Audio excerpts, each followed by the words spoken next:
देखो, आज के टाइम पर दुनिया का सबसे बड़ा क्वेश्चन ये है, क्या इंडिया और अमेरिका के बीच के रिश्ते टूटने वाले हैं? और क्या डोनाल्ड ट्रंप के नए इकोनॉमिक डिसीजंस ने इंडिया को मजबूर कर दिया है कि वो रशिया और चाइना के साथ अपना अलायंस और मजबूत करे? ये क्वेश्चन सिर्फ ट्रेड या इकोनॉमी का नहीं है, ये पूरे जियोपॉलिटिक्स को इफेक्ट करेगा, एनर्जी सिक्योरिटी से लेकर डिफेंस टाइज तक। आज की इस वीडियो में हम स्टेप बाय स्टेप समझने वाले हैं ट्रंप ने इंडिया पर क्या टैरिफ्स लगाए, उसके पीछे लॉजिक क्या है और उसका इम्पैक्ट इंडिया रशिया रिलेशन पर कैसे पड़ रहा है। चलिए शुरू करते हैं। सबसे पहले कॉन्टेक्स्ट समझिए। इंडिया और यूएसए के रिलेशंस पास्ट 20 साल में काफी इंप्रूव हुए हैं। Nuclear deal 2008, defence cooperation, quad grouping, सब ने इंडिया यूएस के टाइज को स्ट्रेंथन किया। लेकिन 2025 में डोनाल्ड ट्रंप दोबारा व्हाइट हाउस में आने के बाद एक बड़ा शिफ्ट देखने को मिल रहा है। ट्रंप हमेशा से ट्रेड सरप्लस और अमेरिका फर्स्ट पॉलिसी के लिए अग्रेसिव रहे हैं और अब उन्होंने एक बोल्ड डिसीजन लिया है, इंडिया के इंपोर्ट्स पर 50% टैरिफ्स लगाना। ये एक छोटा सा स्टेप नहीं है, बल्कि ग्लोबल सप्लाई चेन्स और जियोपॉलिटिक्स को शेक करने वाला मूव है। अब सवाल उठता है, ट्रंप ने ये 50% टैरिफ्स क्यों लगाए? ट्रंप का कहना है कि इंडिया ने रशिया से चीप ऑयल खरीदकर अमेरिका के सैंक्शंस को इग्नोर किया। दुनिया को याद होगा, 2022 यूक्रेन वॉर के बाद वेस्ट ने रशिया पर सैंक्शंस लगाए थे, लेकिन इंडिया ने एक इंडिपेंडेंट पॉलिसी चूज की, नेशन फर्स्ट। इंडिया ने रशिया से हेवीली डिस्काउंटेड क्रूड ऑयल लेना शुरू किया। रिजल्ट, इंडिया की एनर्जी सिक्योरिटी मजबूत हुई, इन्फ्लेशन कंट्रोल में रहा और इंडियन इकोनॉमी को एक बूस्ट मिला। लेकिन अमेरिका को यह पसंद नहीं आया।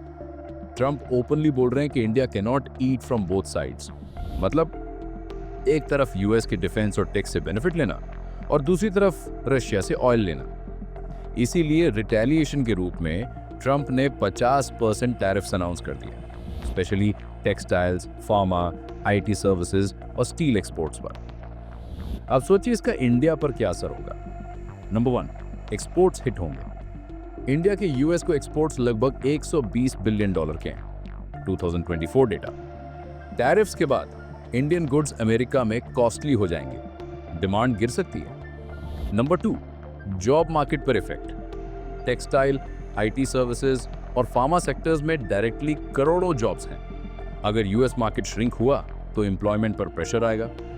नंबर 3, इंडियन रुपी और मार्केट्स। ट्रेड डेफिसिट और रुपी की वॉलेटिलिटी इंक्रीज हो सकती है। ऑलरेडी स्टॉक मार्केट में भी कॉशियस सेंटिमेंट देखने को मिला है। इंडिया ने इस मूव को लाइटली नहीं लिया।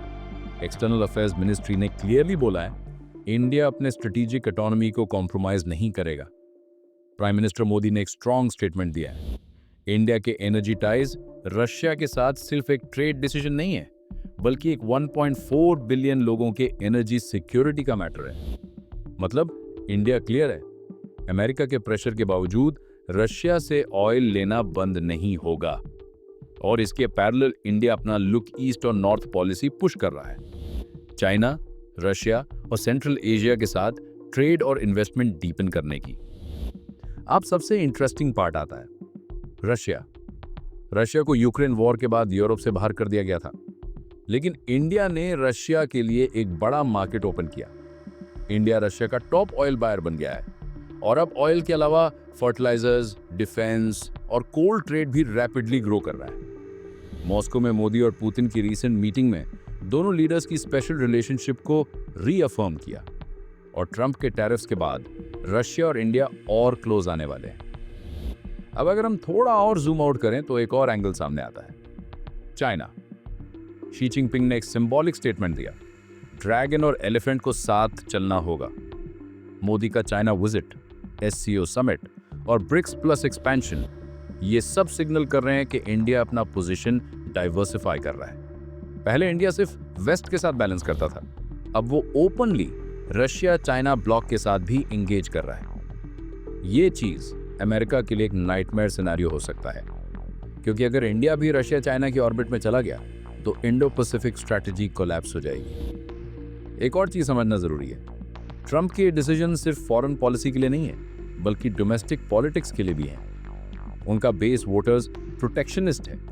टैरिफ्स लगाकर वो उन्हें दिखाना चाहते हैं कि अमेरिका फर्स्ट पॉलिसी अभी भी उनकी प्रायोरिटी है, लेकिन लॉन्ग टर्म में इसका ग्लोबल बैकलैश हो रहा है। अमेरिका के ही कुछ लॉ मेकर्स जैसे रो खन्ना ने वार्न किया है कि ट्रंप की ईगो यूएस इंडिया बाइपार्टिसन टाइज को डैमेज कर रही है। इंटरनेशनल एक्सपर्ट्स भी वार्न कर रहे हैं। इकोनॉमिस्ट जेफरी सैक्स ने बोला, by isolating India, US is pushing the world faster into a multipolar order. Indian think tanks जैसे ओआरएफ और गेटवे हाउस कह रहे हैं इंडिया के पास अब मल्टीपल ऑप्शंस हैं और यूएस प्रेशर से वो और ज्यादा डाइवर्सिफाई करेगा।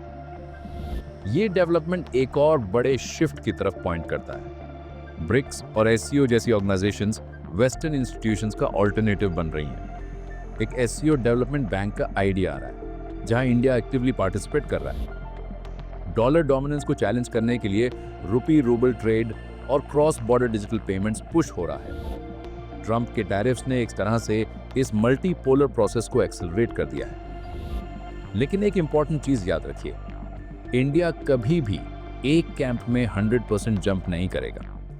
इंडिया की पॉलिसी है स्ट्रेटेजिक ऑटोनॉमी, मतलब डिफेंस में यूएस के साथ cooperation, drones, jet engines, quad, energy और फर्टिलाइजर्स के लिए रशिया, ट्रेड और मैन्युफैक्चरिंग के लिए यूरोप, मिडिल ईस्ट और एसीएन। इंडिया हमेशा मल्टीपल पार्टनर्स मेंटेन करेगा, लेकिन ट्रंप के अग्रेसिव मूव्स ने डेफिनेटली इंडिया को और ज्यादा रशिया के पास पुश कर दिया है। चलिए अब देखते हैं इसके future outcomes. Number 1, short term tension. India US trade talks freeze हो सकती हैं, डब्ल्यूटीओ डिस्प्यूट्स भी उठ सकते हैं। Number 2, Russia India closeness, oil trade और भी एक्सपैंड होगा और डिफेंस प्रोजेक्ट्स जैसे S-400 सिस्टम्स और न्यूक्लियर रिएक्टर्स एक्सेलरेट होंगे। नंबर 3, चाइना के साथ cautious engagement. India China border tensions अभी भी हैं, लेकिन मल्टीलैटरल फोरम्स में दोनों कोऑपरेट करेंगे। Number 4, US credibility question. अगर ट्रंप की पॉलिसीज इंडिया को एलिनेट करती हैं, तो यूएस की इंडो पैसिफिक स्ट्रेटजी और क्वाड पार्टनरशिप वीक हो सकती है। तो देखो, कंक्लूजन सिंपल है। ट्रंप के 50% टैरिफ्स एक तरह का शॉर्ट टर्म पॉलिटिकल स्टंट हो सकते हैं, लेकिन इसका long term effect global geopolitics पर होगा। इंडिया बहुत स्ट्रांगली अपना मल्टी अलाइनमेंट पॉलिसी फॉलो करेगा, और अगर अमेरिका ने अपनी अप्रोच चेंज नहीं की, तो वो खुद ही इंडिया को रशिया और चाइना के ऑर्बिट में पुश कर देगा। आपको क्या लगता है, क्या इंडिया को यूएस के प्रेशर में आकर रशिया से ऑयल लेना बंद कर देना चाहिए या फिर अपना इंडिपेंडेंट पाथ कंटिन्यू करना चाहिए? कमेंट्स में अपना ओपिनियन जरूर शेयर कीजिए। और अगर आपको ये वीडियो इन्फॉर्मेटिव लगा तो लाइक, शेयर